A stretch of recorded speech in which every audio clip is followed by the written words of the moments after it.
Occasion ఏదైనా location ఎక్కడైనా తెలుగువారి వేడుక అంటే ఆలివ్ మిఠాయి ఉండాల్సిందే. ఆంధ్రప్రదేశ్ రాజధాని అమరావతి నిర్మాణంలో సింగపూర్ సంస్థలు మరోసారి భాగస్వామ్యం కావడానికి సంసిద్ధత వ్యక్తం చేస్తున్నాయి. అదే సందర్భంలో ఆంధ్రప్రదేశ్లో 2 రోజుల పర్యటనకి సింగపూర్కు చెందినటువంటి ఎక్స్పర్ట్స్ టీమ్ ఆంధ్రప్రదేశ్ రాజధాని అమరావతికి చేరుకుంది. ప్రస్తుతం అమరావతి ప్రాంతంలో జరుగుతున్నటువంటి పనులు, గతంలో ప్లాన్ చేసినటువంటి మాస్టర్ ప్లాన్, దానికి అనుగుణంగా ఇప్పుడు వెళ్ళే పరిస్థితులు ఉన్నాయా లేవా అనే అంశంపైన అధ్యయనం చేయడంతో పాటు గతంలో ఆంధ్రప్రదేశ్ ప్రభుత్వంతో Singapore Amaravati investment holdings limited పేరుతో ఒక అగ్రిమెంట్ చేసుకుంది. స్టార్టప్ డెవలప్మెంట్ ఏరియా అంటే అమరావతి రాజధానికి నది అభిముఖంగా ఉన్నటువంటి ప్రాంతాన్ని దాదాపు 6.84 చదరపు కిలోమీటర్ల విస్తీర్ణంలో, అంటే సుమారుగా 1800 ఎకరాల వరకు భూములు ఈ సంస్థ పరిధిలోకి వస్తాయి. ఇక్కడ డెవలప్మెంటల్ యాక్టివిటీ చేయడం కోసం అప్పట్లో ప్రభుత్వంతో ఒప్పందం చేసుకుంది. అయితే జగన్మోహన్ రెడ్డి ప్రభుత్వం వచ్చిన తర్వాత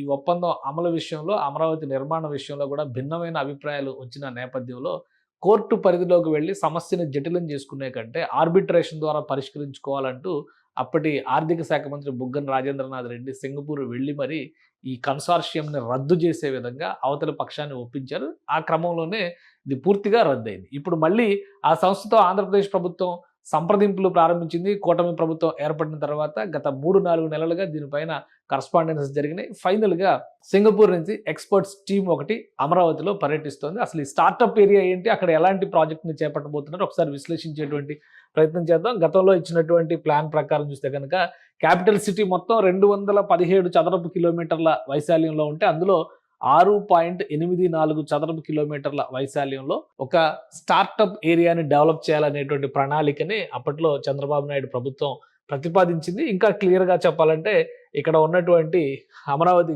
అంటే ఇది మొత్తం కూడా గవర్నమెంట్ సిటీకి సంబంధించినటువంటి ఏరియా. ఇక్కడ ఐఏఎస్ క్వార్టర్లు అవి నిర్మాణాలు జరుగుతున్నాయి. సీడాక్సిస్ రోడ్డుకు సంబంధించినటువంటి ప్రాంతం. ఈ రెడ్ మార్క్లో ఉన్నటువంటి ప్రదేశం మొత్తం కూడా స్టార్టప్ ఏరియా కింద అప్పట్లో రికార్డ్ చేసింది.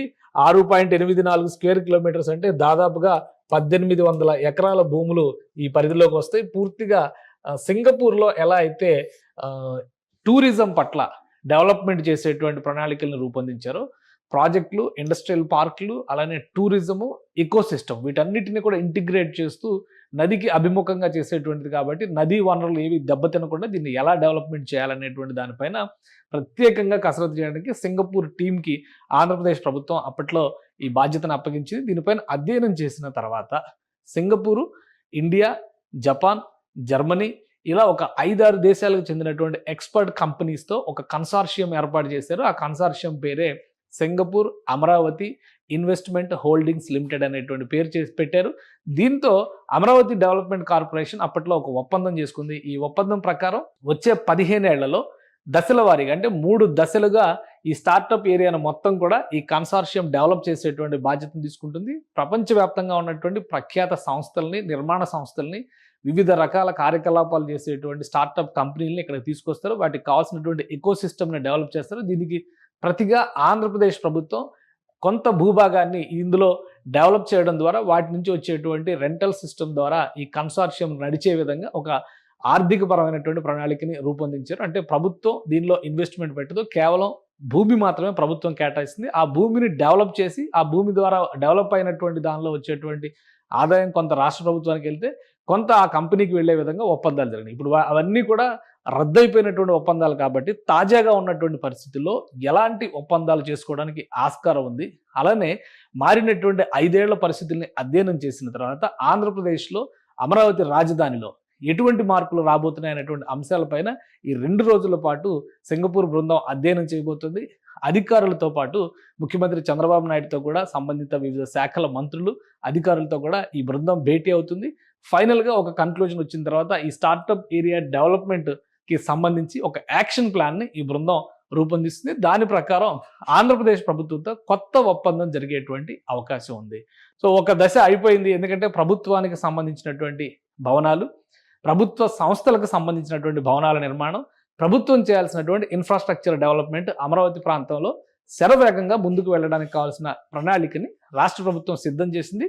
అమరావతి డెవలప్మెంట్ కార్పొరేషన్ ఏపీసీఆర్డీఏ దాన్ని అమలు చేసేటువంటి పనిలో ఉన్నాయి. అనేక ప్రైవేట్ సంస్థలకు కూడా డెవలప్మెంట్కి సంబంధించినటువంటి కాంట్రాక్టుల్ని మంజూరు చేయడం కూడా పూర్తయింది. ఇది మరొక ముఖ్యమైనటువంటి అంకంగా మనం చూడాల్సి ఉంటుంది. అమరావతిలో కీలకమైనటువంటి ప్రాంతం కృష్ణా రివర్ ఫ్రంట్ ప్రదేశాలు. రివర్ ఫ్రంట్ల గురించి ఎక్కువ చర్చ జరుగుతుంది. ఈ రివర్ ఫ్రంట్ ప్రాంతంలో డెవలప్మెంట్ చేసేటువంటి క్రమంలో ఇటువైపు అంతా కూడా గవర్నమెంట్ సిటీ కనిపిస్తుంది. ఇటువైపు ఏమో ఆల్రెడీ డెవలప్ అయిపోయినటువంటి విజయవాడ నగరం, ఇటు గుంటూరు ప్రాంతం కనిపిస్తుంది. ఇదంతా కూడా ప్లాన్డ్ సిటీస్ ఏవైతే ల్యాండ్స్ అలాట్మెంట్స్ చేస్తున్నారో దానికి సంబంధించినటువంటి సంస్థలను తీసుకొచ్చేటువంటి ప్రయత్నాలు రాష్ట్ర ప్రభుత్వం చేస్తుంది.